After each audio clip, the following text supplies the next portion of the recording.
The anointing of God is both beautiful and disruptive.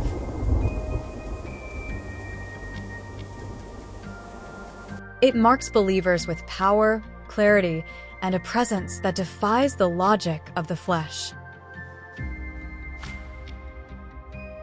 But with that favor comes friction. Throughout Scripture, those chosen and anointed, Joseph, David, Elijah, Jesus himself, faced not applause, but aggression. Their anointing provoked jealousy, stirred religious spirits, and exposed hidden motives. It didn't just elevate them, it irritated the comfortable. In today's church, many born-again believers face similar backlash, not from distant unbelievers, but from those closest to the sanctuary. The anointing disturbs what's stagnant, confronts what's compromised, and demands what's holy. It draws favor from heaven and fury from hell. And in the middle stands the believer, marked, misunderstood, and often maligned.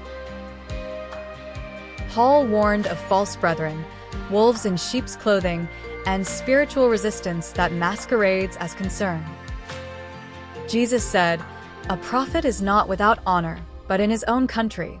Mark 6 verse 4, KJV. The anointed often offend, not by pride, but by purity.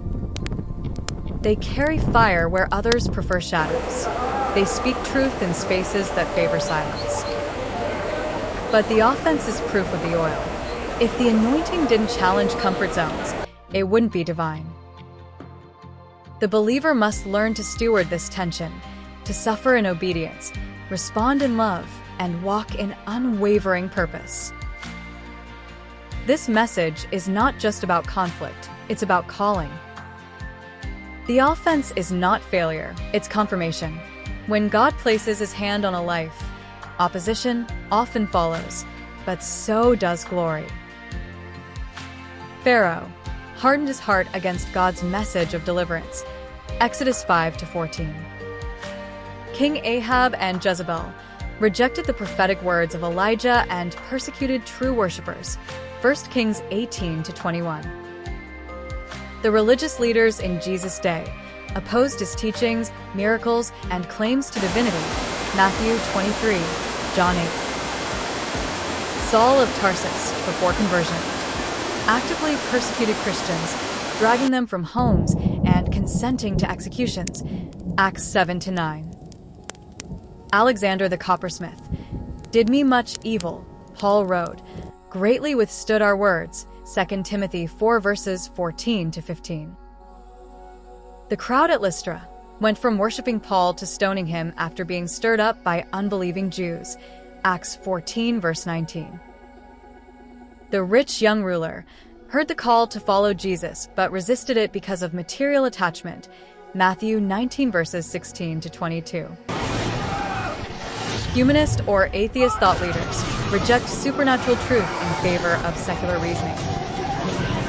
Cultural gatekeepers, media, educators, or influencers who mock or marginalize gospel values. Governments with anti-Christian policies restrict worship, evangelism, or faith-based assembly. Nominal or lukewarm believers resist repentance, holiness, and spirit-led truth. False teachers twist scripture, oppose grace, or promote doctrines that deny Christ's authority. Militant religious opponents aggressively target Christians in regions hostile to the gospel. Family or community members, sadly, even close relationships can resist the transforming message. These examples remind us that the gospel is confrontational. It calls the sinner to surrender and the world to yield. And where truth goes, resistance often follows. There's a spiritual friction at play, one that's been active since Cain struck Abel. When light enters a space, it reveals what's hidden. Born-again believers carry that light, not just in word, but in nature. And for those who aren't regenerated, that presence can feel intrusive, convicting, or even threatening. Here are a few layered reasons why that attack manifests. The presence of truth stirs discomfort in hearts still aligned with the flesh. Believers embody a moral and spiritual standard that confronts compromise, often without saying a word. As Jesus said in John 3 verse 19, "Light has come into the world, and men loved darkness rather than light." Many who attack believers do so not because they're evil, but because they're unsettled. The presence of truth unsettles what's unyielded. But here's the grace in it. Discomfort can lead to transformation.